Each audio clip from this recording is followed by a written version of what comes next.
Hey everybody, welcome back to the Card Collecting Club. We're so excited you're here to join us again.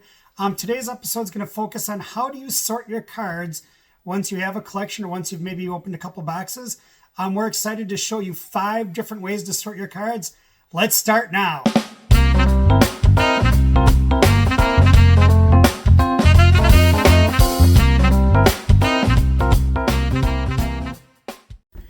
Okay, so we're going to be sorting cards today, and like we said, there's 5 ways that you can sort your cards that we found that are a lot of fun to do. The first way that we like to do it is by numbers. So we ripped a jumbo box of Topps Hobby, and we also had 2 blaster boxes. And what we did is we wanted to sort the cards first by number. So what I did first is I separated the cards into 0 through 100,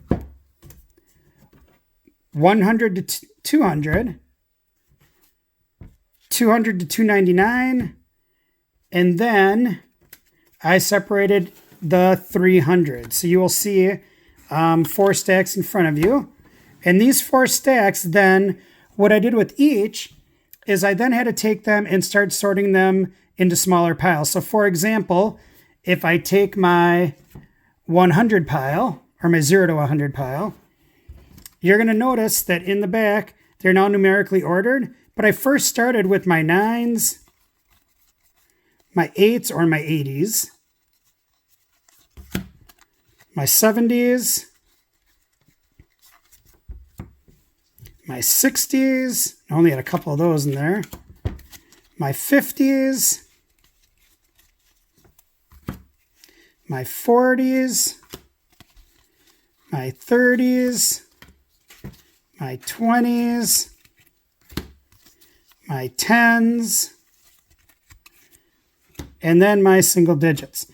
Then all I did is as I went through the cards, I put them on the correct pile. Once you get them in the correct pile, then you can take them and you can put them in numerical order. So if you look on the back here, we've got 98, 96s, 93, 93, and then you go into your 80s, same thing, should be numerical order. So we got 88s, 86s, 84s, 83, 82, 81, 80, and then on so on until you get all your stacks back together. Now, the great thing about doing it this way is you can see automatically which cards you are missing from the set. So what I could do when I'm done with my sorting is I could get out a piece of paper or, a computer if I want, and I could type or write down the numbers that I still need. Now, since Topps is a very affordable brand, especially if you buy the retail boxes, it probably won't take me too many more boxes to be able to complete a set. The great thing is too, if I have friends that are buying Topps baseball, we could trade. If I've got 2 96s, maybe my friend needs that and I could trade those. So first way of sorting that I love to do is by number. It really shows you what cards you still need in your set. So that is one way. Okay, second way that I really love to do, and I used to do this as a kid all the time, is by team. Now, to save us some time, I already started doing this. So if I take a look here, I've got my stack of Angels, my stack of Astros, my stack of A's, my stack of Brewers, my favorite team, my stack of Blue Jays, my stack of Braves, my stack of Cardinals, my stack of Cubs, my stack of Diamondbacks, my stack of Dodgers, and I could go on and on with the rest of all the teams. Now, one of the reasons why I like to do this, number one, it's easy for me. I'm alphabetizing them by their team logo, so like Guardians, Brewers, and so it makes it easy for me as I'm going through these to say, oh, I can find these. I know where they're kind of located. Also, if I'm storing them in a storage box, I could easily put them in team order and maybe even put a little divider between them. And then the great thing is, if I have friends that have favorite teams, like say, for example, I'm going through the Orioles and I've got a buddy that really likes the Orioles, well, then I can trade for my Brewers. Or if another friend likes the Padres, which is a pretty important team right now with Tatis, Machado, and Soto, I could have cards already set to go. One of the great things about collecting cards, is sorting them the way you like them. And this is probably one of my favorite ways. Okay, so now I'm going to get the team sets out of the way and talk about our third way. Now, the third way is probably more of a way that I started to do it a while ago. And the reason why I started to do it a while ago is because I know that sometimes people, I'm kind of like the prospect. They like to kind of think, okay, who is going to be the next up and coming big league player that might be a standout? And the only way you can really do that is by separating rookie cards from the rest of the deck or the rest of the cards. And so one of the things that I'll show you in a second here after I pick up all these teams, which I love this. This is so cool. And I think I'm going to actually sort these cards and keep them in a box with the teams because I really like this. And I think it'd be fun for kids and for people to be able to trade. Okay, so one of the ways that I like to sort is in Topps Baseball, there's a whole set of cards called Future Stars. Now, it's interesting because the cards in the top set, some are this way and some are the normal way. But these are all the Future Stars that I pulled out of the boxes. And we're going to have probably some duplicates in here. I haven't had a chance to sort through them. Okay, so these are Future Stars that could be the next up-and-coming players. So those I like to stack. Then there's also a couple cards of players that have already played. And they have the little Topps gold, I forgot what it's called, but the little Topps gold medal down there. So these cards kind of have that on the bottom. But then the third, my biggest stack, are the rookie cards. Now, the rookie cards, as you can see, I pulled quite a few of these, which is awesome. But the rookie card symbol is in different spots on all the cards. A lot of them, they might have it down in the logo here. But then I've also seen some that are up somewhere. So I'm going to see if I can find some of those. Yep, here we go. So you can see the rookie cards are kind of placed in the top logo. So you have to be really careful when you're going through the cards. It's easy to miss these. But one of the things that I'm going to do with these, and I know they're not with my team set or in the numbered order, I'm just going to put them aside. And if one of these players happens to, do really well in the major leagues, I can go back into this pile and I can easily find it and pull it out. So a third way would be by rookies. Along with the rookies, as I'm going through the cards, I like to sort the stars.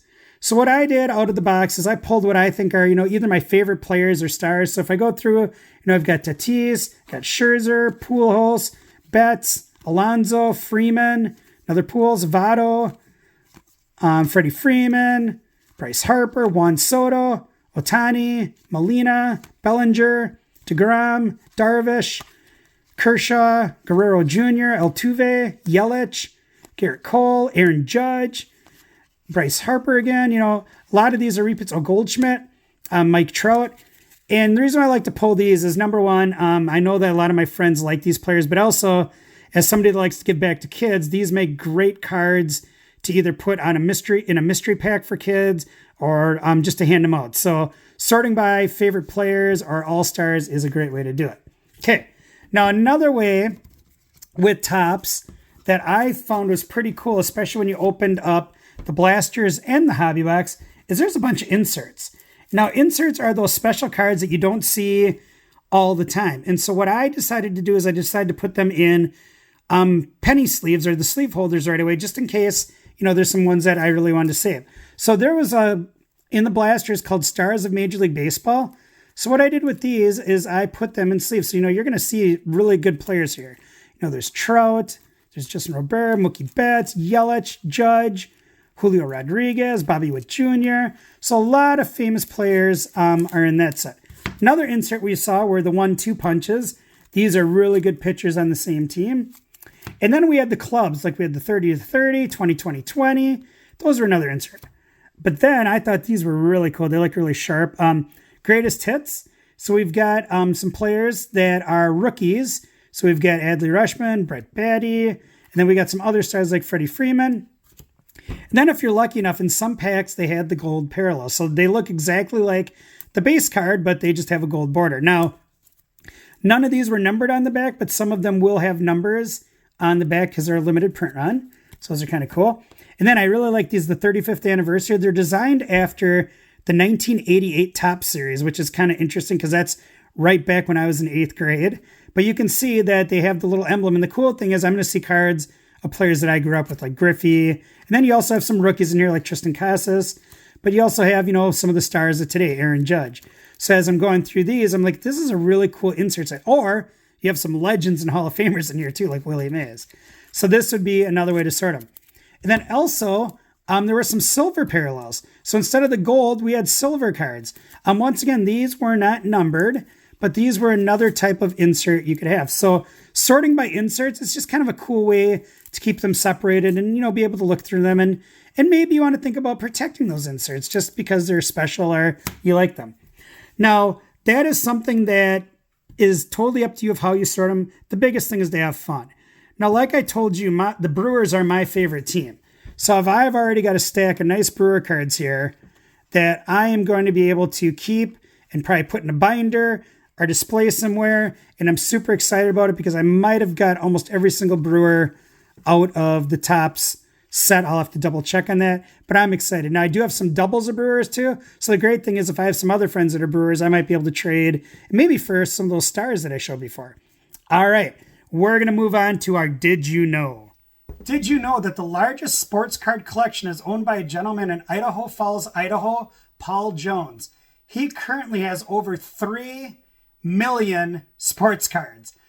His garage is completely lined with monster boxes, and it is an amazing sight to see. I'd encourage you to maybe Google him and take a look at his collection, but that is unbelievable.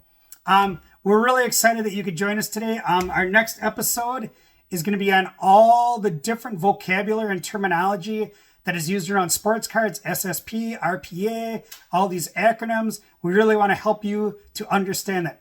Hey, before you go, don't forget to click like and subscribe. And remember, enjoy the hobby. Till next time.